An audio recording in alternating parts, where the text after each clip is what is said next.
My name is Claire Mugasa Mack, a lecturer at Mack University, College of Veterinary Medicine. Yes. My name is Rubaire Akiki, a professor of veterinary medicine at Mack University. My work focuses on insects, so pests of livestock, so animals that we keep in our homes for production especially, and how these insects reduce production. Specifically, I'm interested in the biting flies.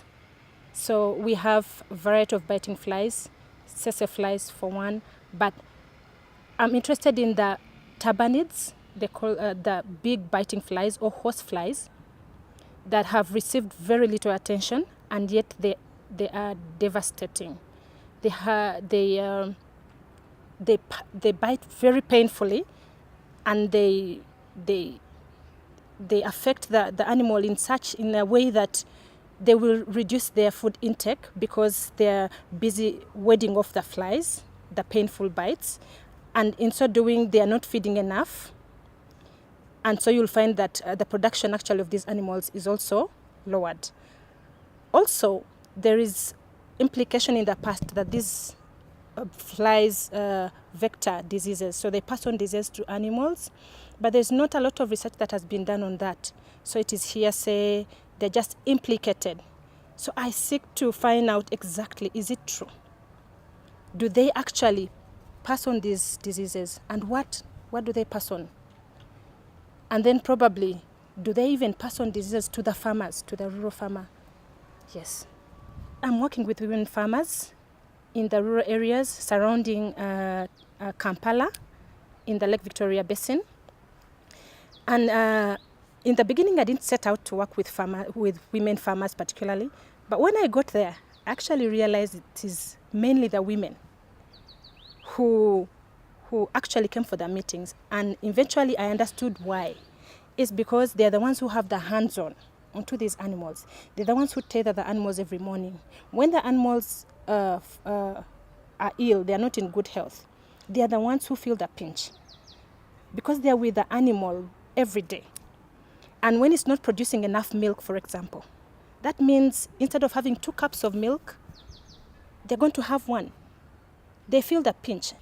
I'd like to be an impactful principal investigator, so be able to lead and carry out research that impacts the farmer down at the grassroots, so that their production systems are made better.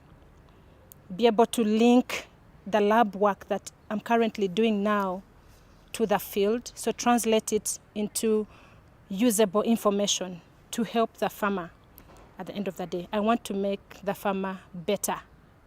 Yes. Claire asked me, as she wrote her proposal or her application to award, to be her mentor. And I had no way of saying no, because I know her very well.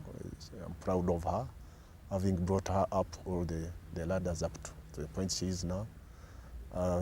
As I would like to put it, she's my daughter. I have known her ever since she was undergraduate. I've worked with her in the same department. I know her capabilities. So I'm proud of her, and I could not have let her down when she asked me to be her mentor. Mentoring has been very beneficial to me. As my mentor told you, I have in the past been a course lab scientist. I do most of my science research in the laboratory, and I've been out in the open very little. So with mentoring, he has encouraged me that I can actually do my lab work together with the field work. Actually, what he told me was I should strive to get that lab work out in the field, because that is where it is beneficial. That is where it will impact the farmer, because at the end of the day, that's what I want, to impact the farmer with my science skills. So he has mentored me. He's opened up my mind, my thinking to other areas of research that I could actually incorporate to impact the farmer better. For example, the qualitative data collection, get into more qualitative inquiries. How do I do it? And I found that is very, very important. You have to know how to ask the right questions in the down to the farmer if you're going to get the required or the results that you want at the end of that day. So I have learned that. I'm still learning. It's a bit difficult to turn, but I'm turning. The will is there, and I think I will get there with my mentor's help. Through award, I have learned that negotiation is key. It's very important when you are carrying out your research. If you're sometimes not good at negotiation, your research may not go very far. You may not be received well in a community.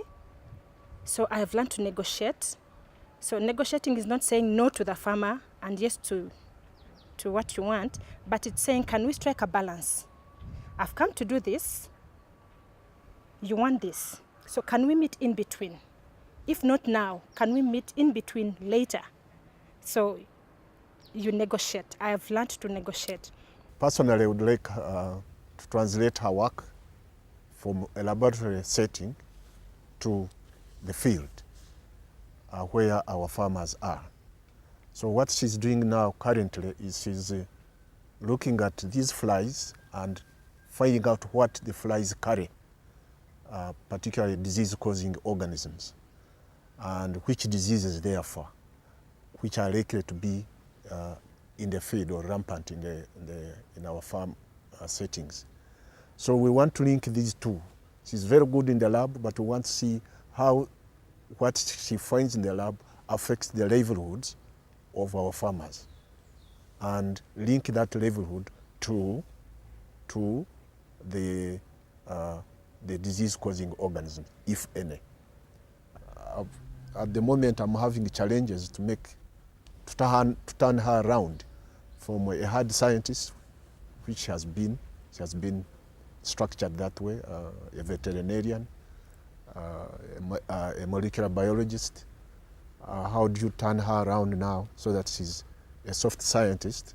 You can see she's talking of how to negotiate with the farmers so that she can get an entry point.